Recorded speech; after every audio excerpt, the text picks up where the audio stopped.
दोस्तों, इस दुनिया में महिला और पुरुष दोनों ही एक दूसरे के बिना अधूरे हैं। जितनी जरूरत एक महिला को पुरुष की होती है, उतनी ही जरूरत एक पुरुष को महिला की भी होती है।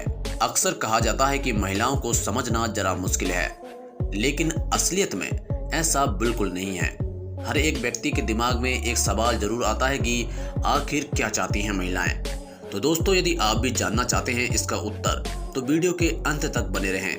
और चैनल पर नए हैं तो चैनल को सब्सक्राइब कर बेल आइकन को ऑल पर प्रेस कर दें। दोस्तों, हम इसको एक कहानी के माध्यम से समझने की कोशिश करते हैं कि एक बार राजा हर्षवर्धन युद्ध में हार गए थे और उन्हें बंदी बनाकर पड़ोसी राजा के सामने पेश किया गया।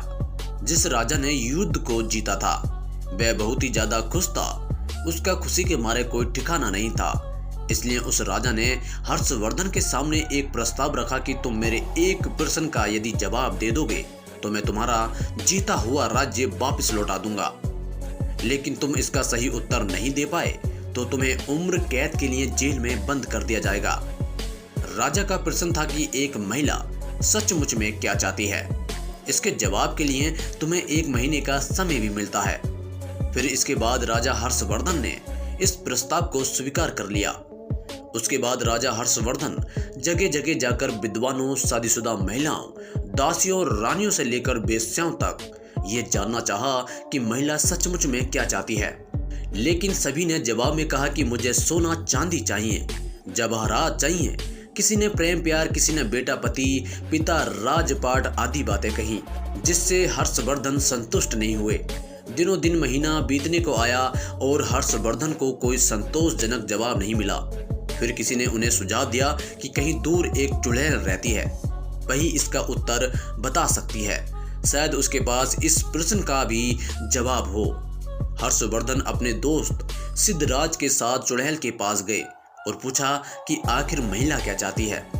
फिर उस चुड़ैल ने हर्षवर्धन के मित्र की ओर देखते हुए कहा कि मैं आपको सही उत्तर बताऊंगी, लेकिन चुड़ैल ने कहा कि एक शर्त है, यदि तुम्हारा दोस्त मुझसे शादी करेगा तो मैं जवाब बताऊंगी। फिर उन दोनों ने सोच समझकर शादी करने का फैसला स्वीकार किया और शादी करने के लिए सहमति दे दी। शादी करने के बाद चुड़ैल ने कहा, क्योंकि तुमने मेरी बात मान ली है, इसलिए मैंने तुमको खुश करने के लिए एक फैसला किया है कि मैं 12 घंटे एक खूबसूरत परी बनकर रहूंगी और 12 घंटे चुड़ैल बनकर। अब तुम ये बताओ कि दिन में चुड़ैल रहूं या रात को। सिद्धराज बहुत ही विद्वान था। उसने सोचा कि ये दिन में चुड़ैल रहेगी तो दिन नहीं कटेगा और रात को रहेगी तो रात नहीं कटेगी। फिर उसने बोला कि तुम्हारा जैसा दिल करे वैसे रहना, चाहे परी बनकर चाहे चुड़ैल बनकर। ये बात सुनकर चुड़ैल ने खुश होकर कहा, तुमने मुझे अपनी मर्जी से जीने की छूट दी है, आजादी दी है और अपने मित्र के लिए तुमने कुर्बानी भी दी है, तो इसलिए मैं दिन के 24 घंटे हमेशा ही परी बनकर रहूंगी। तब जाकर चुड़ैल ने प्रश्न का उत्तर बताया कि महिलाएं खुद निर्णय लेने में आत्मनिर्भर बनना चाहती हैं। यही तुम्हारे प्रश्न का उत्तर है। फिर ये उत्तर हर्षवर्धन ने पड़ोसी राज्य के राजा को बताया। फिर राजा ने इसे स्वीकार कर लिया और उसने हर्षवर्धन को उसका राज्य लौटा दिया। दोस्तों, महिलाएं अपनी मर्जी का करना चाहती हैं। यदि तुम महिलाओं को अपने ढंग से जीने दोगे तो वो अपना सौंदर्य, अपना पूरा जीवन आपके समक्ष रखेंगी। वो परी बनकर आपके साथ हमेशा रहेंगी। यदि इसके उलट हुआ तो चुड़ैल हो जाएंगी। यही बात पुरुषों पर भी लागू होती है कि पुरुष अपनी स्वतंत्रता से जीता है तो देवता कहलाता है, वरना राक्षस बन जाता है। इसलिए जो लोग पत्नी को घर की मालकिन बना देते हैं वे अक्सर सुखी जीवन जीते हैं। आप मालकिन भले ही ना बनाएं, लेकिन महिलाओं से जुड़े निर्णय स्वयं लेने दें। महिलाएं भगवान द्वारा बनाई गई सबसे अद्भुत रचना है। किसी भी देश की महानता और संस्कृति में महिलाओं का विशेष स्थान होता है और वेदों में भी महिलाओं को विशेष दर्जा प्राप्त है।